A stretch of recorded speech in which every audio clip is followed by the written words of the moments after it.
Promotional consideration paid for by the following. Hello and welcome once again to Quick Shot Reviews. I am your host Luke, and this is the dedicated movie channel for Cheap Shot Entertainment. Let's do some housekeeping first. If you like the video, please consider giving us a comment. Let us know what you thought on the film if you've seen it yourself, and also join us on social media on Twitter, Instagram and Facebook, Cheap Shot Entertainment.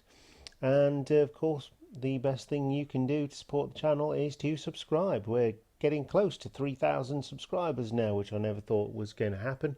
But today's video is a cinema release, and it is Reminiscence, the 2021 film starring Hugh Jackman, directed by Lisa Joy. So, if you've seen the film, like I say, leave us a comment down below. But this is my thoughts on Reminiscence. Join us for the main part of the video.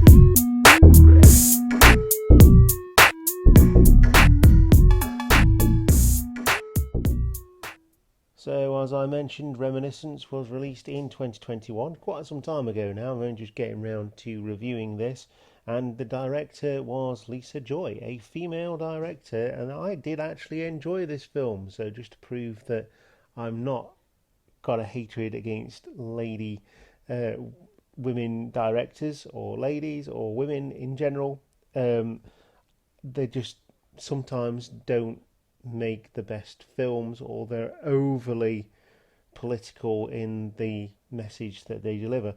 This with a little bit of a breath of fresh air in my opinion. But let's go through the story. The basic story is the main character is Nick Bannister, played by Hugh Jackman, and he is a private investigator of the mind. So there you go, that is the basics. He navigates the alluring world of the past, so he pieces together people's memories and investigates what's happened within their memory. World of the past, when his life is changed by a new client known as May. A simple case becomes an obsession after she disappears, and he fights to learn the truth about her. So, Hugh Jackman plays Nick Bannister, something completely different. It takes him completely away from his role as Wolverine, which has basically made his career, and he's a bit typecast now, so he needs to go elsewhere. Rebecca Ferguson plays May. May also remember her from Doctor Sleep, playing the main antagonist in that one. Another film that I need to do, need to re-upload. Great film, by the way. Doctor Sleep. Thandiwe Newton plays Emily Watts Sanders. That is Nick Bannister's right hand person in the office, his assistant basically. And Cliff Curtis plays Cyrus Booth, the main antagonist in this one. One thing I will say about this film is that the reviews are so overwhelmingly negative. I almost feel like I've got a moral obligation to come to the defence of this movie. I really enjoyed it. Like I say, it was a breath of fresh air. We're getting a lot of releases of horror movies that are just really laughable and, you know, things like that. And it's just, the cinema releases at the moment are just not very good. And it's not perfect, not by a long shot. And perhaps it could have been a little bit better, could have explored why Miami was underwater, for example.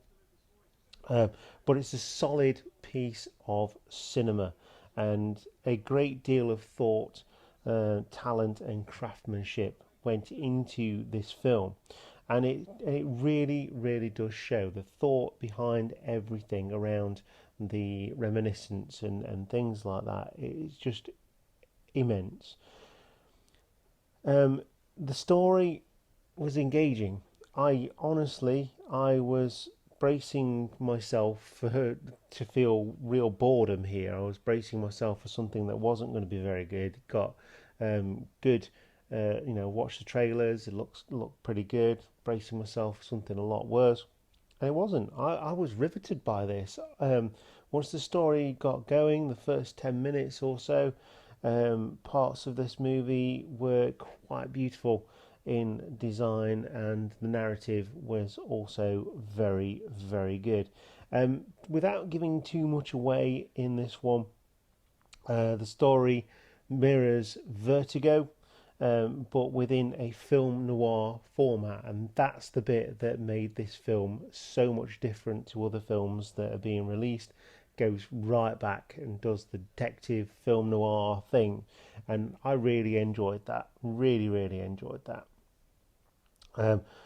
The narrative was more realistic and gritty versus artistic and noirish, but who knows? You got different people with different thoughts on things. Lisa Joy ought to be commended for an intriguing story, meticulous and nuanced direction, and good pacing for causing neither confusion or boredom, two ailments that many modern movies suffer from, and which I've already mentioned. This isn't an action movie. It's not a superhero flick. It's not a horror movie. It is a detective film, and it is very film noir. You've got to pay attention to it, otherwise you'll miss things, and have your thinking hat on, because you have to pick through all the information that's being laid in front of you. If that's not your idea of entertainment, then don't go and see it. But I think this is a very, very respectable piece of work, and for all the big films that are coming out, the release of Disney films, Marvel films, and films that will get very good reviews that perhaps shouldn't. I mean, like I say, I've been born at quite a few films that other people thought were really, really good. But yeah, I really enjoyed this one. My final verdict on Reminiscence is that you should go and watch it, enjoy it. If you can find a copy of this, obviously it's not in the cinema anymore. If it comes out on Netflix or Sky Cinema or something like that, and you've got access to it, give it a watch, because I feel like this movie does deserve a little bit more credit than it's gotten when it was released.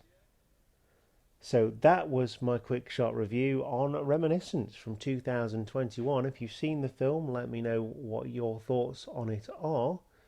In the meantime, make sure you subscribe to the channel, that's Quick Shot Reviews, and join us on social media at Cheap Shot Entertainment, on Instagram, Facebook and Twitter. In the meantime, I have been your host Luke. You are the Cheap Shot Nation. Please join us again for more movie reviews, and I will see you next time. Goodbye.